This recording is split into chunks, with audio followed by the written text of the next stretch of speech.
My name is Dr. Jonathan Reed. I'm a practicing urologist in Chicago, Illinois.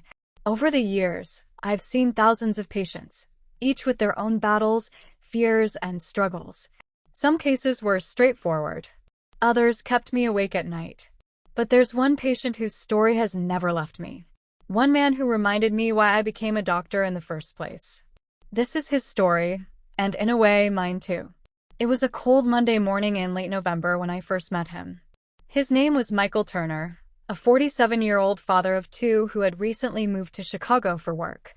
I remember the way he walked into my office, shoulders slumped, eyes heavy, as though life had been quietly defeating him for years.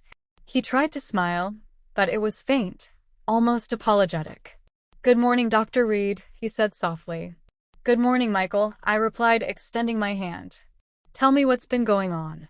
For a moment, he hesitated, almost embarrassed. Then he cleared his throat and began explaining. He'd been dealing with severe urinary problems, pain, difficulty, and sleepless nights. He had ignored the symptoms for months, chalking it up to stress or bad diet. But when the pain became unbearable and started affecting his ability to work, he finally sought help. As I listened, I could see more than physical discomfort. I saw fear. After running tests and scans, the results came in. Michael had an advanced but still treatable condition affecting his prostate. It wasn't cancer, thankfully, but if left untreated, it could have led to life-altering complications. When I delivered the news, his face went pale. "So, I'm not dying?" he asked, his voice trembling. I shook my head gently. "No, Michael. But you do need treatment soon. The good news is we can handle this. You're not alone." Tears welled in his eyes. "I've been so scared, doctor. I thought it was too late." In that moment, I realized something important. My role wasn't just to treat his body, it was to heal his spirit. Treatment began almost immediately. It wasn't easy. There were painful days, side effects, and moments when Michael wanted to give up. One evening, after a particularly tough procedure, he looked at me with defeat in his eyes. "Dr. Reed, I can't do this anymore. I feel like less of a man. My kids see me as weak. I don't want them to remember me like this." I pulled up a chair and sat beside him. "Michael, your strength isn't measured by what's happening to your body. It's measured by the fight you put into staying alive for the people you love. And I promise you, they see that strength even if you don't." He broke down crying, and I just sat there quietly, letting him release the weight he'd been carrying. One of the most moving parts of Michael's journey was his family. His wife, Laura, never missed an appointment. She sat in every waiting room, holding his hand, whispering encouragement when he doubted himself.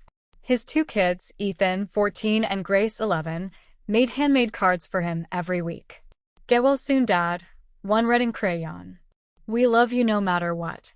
Sometimes I think those cards did more healing than any medication I prescribed. Months into treatment, Michael's health began improving. His tests showed progress, and his energy slowly returned. One day, he walked into my office looking stronger, his smile genuine this time. "Doc," he said, "you saved my life." I shook my head. "No, Michael. You saved your life. I just gave you the tools." But deep down, I knew the truth. This journey had changed us both. He had taught me just as much as I had helped him. Just when it seemed like things were turning around, Michael had a major setback. He was rushed to the ER with severe complications.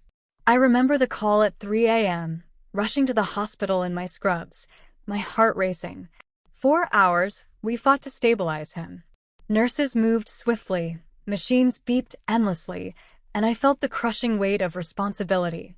When we finally succeeded, I sat in the hallway, exhausted, head in my hands. Laura approached me, tears streaming down her face. "Dr. Reed, thank you. Thank you for not giving up on him." I looked at her and said, "He's not just my patient anymore. He's my friend." After the scare, Michael fought harder than ever. He attended every therapy session, followed every instruction, and refused to let setbacks define him.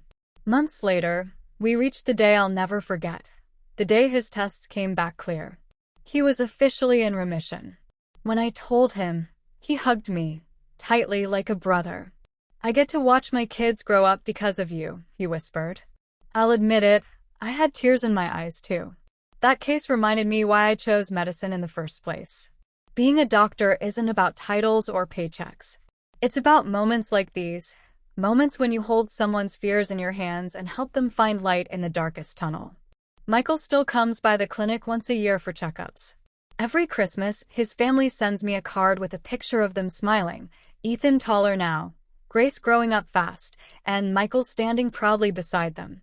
Every time I see those photos, I feel humbled. Because at the end of the day, I didn't just treat a patient. I walked with a man through his battle, and together, we won. To anyone listening, never underestimate the power of seeking help, of facing your fears, of trusting those who want to see you healed. And for me, as a doctor, I learned this. Sometimes medicine cures the body, but compassion, that heals the soul.